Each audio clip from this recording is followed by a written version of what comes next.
Before this video starts, I'm going to give a quick update to my predictions now that Guatemala has replaced Curacao due to COVID cases for Curacao. Now, I will say this, it is basically the same as my last video. Please go ahead and watch it if you haven't. But it's basically the same. Trinidad and Tobago's last, Curacao is third, and El Salvador is second, and then Mexico first. It's the same, except Curacao is just replaced by Guatemala. But in my heart, I just wish Guatemala would go to second place by 1 point or goal differential. Because, come on, man, I really want this team to play. I just want this team to go deep into the playoffs. I mean, one win in the Gold Cup is literally like a Gold Cup final win for, in my opinion, because we're not good. We literally got beaten by Guadalupe, a French overseas territory. Honestly, I kind of wish we had Group C because, I mean, Jamaica, they don't even have some of their key players that play in Europe. All they have is Andre Blake. Costa Rica, I mean, they can survive without Cannondale. But, anyways, those are my predictions. It's basically just the same, except Curacao, it's not in third. It's Guatemala in third, so... But in my heart, I do want Guatemala to be in second and then move on to the quarterfinals and maybe the semifinals, but that's a little bit of stretch. And come on, and Guatemala, they're not going that far. But anyways, those are my predictions. Enjoy the video. Well, ladies and gentlemen, it's finally that time, and it's the CONCACAF Gold Cup, and here at It's Jason, we're proud to present the CONCACAF Gold Cup recap. If you're here stopping by, subscribe because please, if you ever see one of these videos, you're probably never going to see another one of my videos because there's other people that are bigger than me that are making videos like that. So please subscribe. I want to join the big army. I would like to take down Caleb Aquatics, my arch nemesis. He's a good guy in real life, though, I will admit. But, yes, CONCACAF Gold Cup. It's finally that time. Finally excited to just dig in and just eat the cake and feast the cake. So, anyways, the first bites, it did not disappoint. And just like true CONCACAF fashion, just terrible events that plague a whole team and just bad calls and terrible just refereeing. But anyways, let's just dig into our first match as it is Mexico versus Trinidad and oh my god, these Caribbean islands. By the way, I have no hard feeling for the Caribbeans. I would love to visit them when I get the chance. That is if I get a license and get an education, because I'm pretty sure I'm the most smoothest brain on my school, especially how I signed up in AP Euro, even though my GPA was a 2.0, I'm pretty sure, or 2.5. Yeah, that's not pretty good. Either one of those, that ain't good. Okay, listen, we had our jokes now, but this one is going to be a little serious. Now, in a couple minutes during the game, Chucky Lozano collided with Trinidad and Tobago's goalkeeper, Marvin Phillips, and, I mean, it kind of did look horrific, to be honest. It looked like he injured his head and his neck, and it was coming as a collision. My thought and prayers to go out to Chucky Lozano and his family. I'm pretty sure no one from his family's watching that. I think the worst part about it is that the referee didn't call a penalty, and he was just throwing a yellow card, especially how when Funes Mori was arguing, he got a yellow card. So, in my opinion, the referee, first time, last time. No more of him. He was just terrible tonight, and he was just throwing yellow cards like he was just a lifeguard yelling at the children that are just messing around at the pool. But I don't think that made sense, but I don't know. I guess I'll have to stick to it. But anyways, now Mexico, they did have a chance in the 27th minute, but Trinidad and Tobago had a huge defensive play and keep it 0-0. And then another big chance from Mexico in the 52nd and 74th minute, but it is saved from none other than Marvin Phillips. he was an MVP for Trinidad and Tobago tonight. I mean, he was a brick wall tonight, folks. Then Funes Mori, he does score in the 90th minute, but it is called offside, and it is stood after the little VAR review, which I kind of did forget because of terrible refereeing. By the way, this is VAR's first time in the Gold Cup. I'm surprised too. I thought it was in the Gold Cup before the CONCACAF Champions League, but I guess not. 0-0 is what it ended tonight, and I think I see this as a Trinidad and Tobago win, and this is a call for Mexico that they need to just fix it. But I mean, it wasn't a problem tonight, I think, because they had chances. Funes Mori, he had chances, but he missed them, and then they were saved by Martin Phillips. But I mean, you lost Chucky Lozano, and I mean, the setup is gonna change because I mean, Alvarez, he isn't as physical and as fast as Chucky. Javier Hernandez, he's good for these moments because Funes Mori literally scored on his debut to Nigeria, and he's just automatically in the starting lineup in CONCACAF Gold Cup. But that one was a friendly one, and this is our official tournament. Okay, he's gotta beat that. But I didn't see a problem with that. But I think the problem is he's gonna have more pressure now because Chucky Lozano is gone, and I think, in my opinion, Tata Martino made a poor decision from not adding Javier Hernandez. I'm kind of 50-50 because I'm like, you should have called him, but and the other hand, you didn't know it was gonna happen, so you should have just still called him because he's Javier Hernandez. He is having an amazing season in MLS. I've said what I've said. Now tomorrow, Jason, I better be as happy as I am right now because Guatemala is playing against El Salvador. They're gonna lose, but I hope they win. So, anyways, folks, now it is time for day number 2 of the Gold Cup, and for our first match of it, we had Cannondale versus Martinique. I apologize, these islands, like I said. But anyways, Reverie scores in the 10th minute from a giveaway to stun the Canadians and put Martinique in front.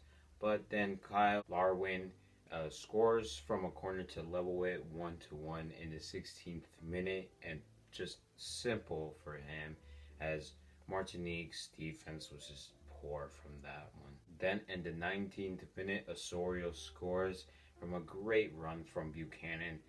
Really thrilled to see him in Europe really soon, but it does look like it's going to be a long night for Martinique. It did look like it, so. But in the 25th minute, Estaquio scores his first international goal from another great run from Buchanan, as Martinique they had trouble just stopping Buchanan tonight. Then Cannarbio, I don't know, but he puts the cherry on top and this quiet second half as he makes it 4-1 in the 80th minute, and this is what it ended. And now next we had the U.S. versus Haiti. 7 minutes in, Sam Vines, Vine, rest in peace Vine, you will be missed. But anyways, he scores his first international goal from a header that, I mean, no Haitian was like marking him, just poor defense from Haiti. Now after this, the first half, there was a few chances for the U.S., but they were saved by Sylvester, and Haiti, they did have chances too, but they couldn't put it in the back of the net as well. After this quiet second half, Haiti did have a huge chance in the last seconds, but the U.S. won the scramble to get the ball, and 1-0 is what it stood tonight, and the U.S. do get up 3 points, but they end up at second because, goal differential. Now, ladies and gentlemen, the opinion you all have been wanting to hear, Guatemala. Now, we had El Salvador versus Guatemala. I'm going to be honest with you, boring, but it made me. Actually, I will get to it though. But a quiet first half and majority of the second half. Both of these teams, they had chances, and my goodness, majority of the second half was just so boring that I fell asleep, just majority of it. But then when I woke up, I was the cheers and the commentary because in the 81st minute, the new kid Alex Roldan scores his first international goal in his first game too. So surprisingly, but anyways, Alex Roldan, he scores a blast in the end of the box, and come on, bro, these Seattle Sounders. Okay, I'm sorry, but anyways, for Guatemala, come on, man. Like the second half was so quiet. I mean, we need better forwards, all right. We suck. But Guatemala, they did have a chance in the third minute of stoppage time from an open space of the open gap by the defenders, but the Salvadorian goalkeeper, he saves it, but he does slip it. But unfortunately, one of the Salvadorians defender cleared it off and still 1-0. But then in the 5th minute of stoppage time, El Salvador makes it 2-0 and puts the cherry on top up in this frustrating night for both of these teams. And 2-0 is what it ended tonight. My goodness, we suck. Okay, I'm just part of it. I don't blame it on Guatemala, to be honest, because when I listened to what happened in Guatemala, the more I just felt like, all right, me saying Guatemala is going to be in second and coming for the heart, that goes in the garbage. Hot garbage, just straight up to the garbage can, because Guatemala, they had a call and they had one day to set up a whole roster just to go to the U.S. And by the way, Guatemala, they fired their head coach because they couldn't go to the Gold Cup. I don't blame it on them because, I mean, they didn't really know this was going to happen. But, come on, man. Like, such a terrible timing, to be honest, to be called up. And, yo, Guadalupe, if we're watching this, let's just trade positions before you have your game against Costa Rica. I think it's tomorrow. Maybe, yeah. But anyways, I kind of wish we won against Guadalupe because, oh my goodness, like, Group A, like, I just don't see it, us passing. When I saw Group C, maybe Jamaica, they're not as strong as them, but just, then there's Costa Rica, but that's Costa Rica. I'll take second place. But then you have El Salvador, Mexico, and those two teams, I mean, they're in the final round of World Cup qualifying. And Trinidad and Tobago, I saw them last night, and I'm like, they can really go by in third place. Rest in peace to us. It was fun seeing us play, though, but, I mean, it was not worth it, to be honest. It's just pain. So anyways, I've said what I've said, and yeah, good night. Man, I hate this. Well, ladies and gentlemen, we have our results for Group C, and it was pretty entertaining. So anyways, for our first one, we had Jamaica versus Suriname. Let's just get started. Anyways, Nicholson scores in the 6th minute as Jamaica looked to make Suriname's night a one to forget. It really wasn't, but I mean, they still lost, so I guess. So then, anyways, in the 26th minute, Reed scores a brilliant goal in the 26th minute. I think I already said that, but just the connection from the Jamaican players and that passed it to Reed, it was just amazing. It was just brilliant, to be honest. And honestly, I just feel bad for Suriname. Now, after this, there were a few chances, mostly from Jamaica, but ultimately it's 2-0, and Suriname, they don't get embarrassed. Well, kind of. They still lost, but they don't get like 9 goals defeat. So, good job, Suriname. But Rest in peace, though. Now, anyways, it's time for the big treat. It's Costa Rica versus Guatemala. No, never mind. Guatemala's not in it. Oh, I meant Guadalupe. Anyways, in the 6th minute, Campbell scores from an easy goal as Guadalupe's goalkeeper spills it terribly. It was so embarrassing to watch, and it was just a horrible event to start for Guadalupe right off the bat. Ha! Guatemala could have done it better. Guadalupe's trash. Anyways, then in the 20th minute, Campbell rolls it to anyways, he passes to him, and he scores his first international goal. And Guadalupe, come on, man. Come on. Guatemala should have just been in there already. But anyways, enough making fun of them. Then in the 4th minute of stoppage time, Marble scores from a corner from a miscommunication from the Costa Rican players, and he cuts the deficit in half. So there you go, Guadalupe, you have something to, I don't know, monetize on it. So maybe you can like build up, and then you can win. Yeah. But then Guadalupe, they done goof again, and anyways, they go down to 10 men as Silva gets a straight red. I mean, he had a yellow, and he didn't even get a second yellow. He just got a straight red. But anyways, for the context, he got a red because he punched one of the Costa Rican players right here from a corner, I think. But come on, man, you can't be doing that. And I thought Guatemalan players were pretty physical. Nope. Come on, man. Like, you can't be doing that. Like, come on. Like, what do you got the wrong sport, all right? Anyways, in the 70th minute, Vargas. Anyways, the man who breaks the record for the Costa Rican to play the most matches in a Gold Cup. Anyways, he scores as Costa Rica avoid an embarrassing loss and finally win their first game since November of 2019. Can you believe that? Man, that was before COVID. Oh man, times were so simpler. But anyways, they get their first win under their new head coach, Luis Fernando Suarez. They even fired their coach after the Nations League. But hey, I mean, they have a new, better coach, and they have a bright future. And honestly, they kind of do look like they can make it to the final. No, okay, we're not there yet. But anyways, they get their first win. Congrats to them. Now, it's time to pass it to tomorrow, Jason. And lucky him, he gets Qatar or Qatar.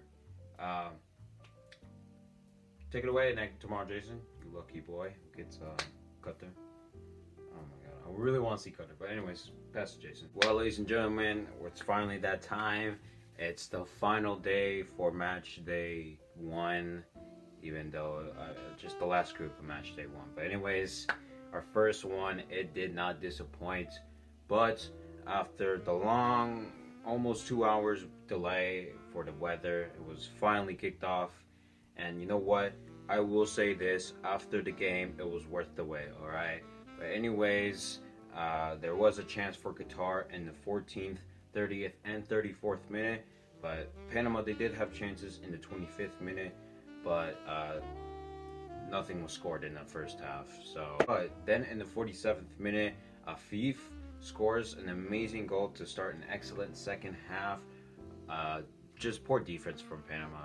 It was just terrible. But then, literally 3 minutes later, Blackburn scores from a terrible defense from Qatar as he levels it. I mean, I'll never find a team that has good defense in the national team. Actually, Italy was one. Okay, never mind. I take back what I said. Now, then, another 3 minutes, and Ali scores as Qatar takes the lead again. And it's 3 goals in 6 minutes. This game kind of reminded me of LAFC versus Philadelphia Union from last season, from last March.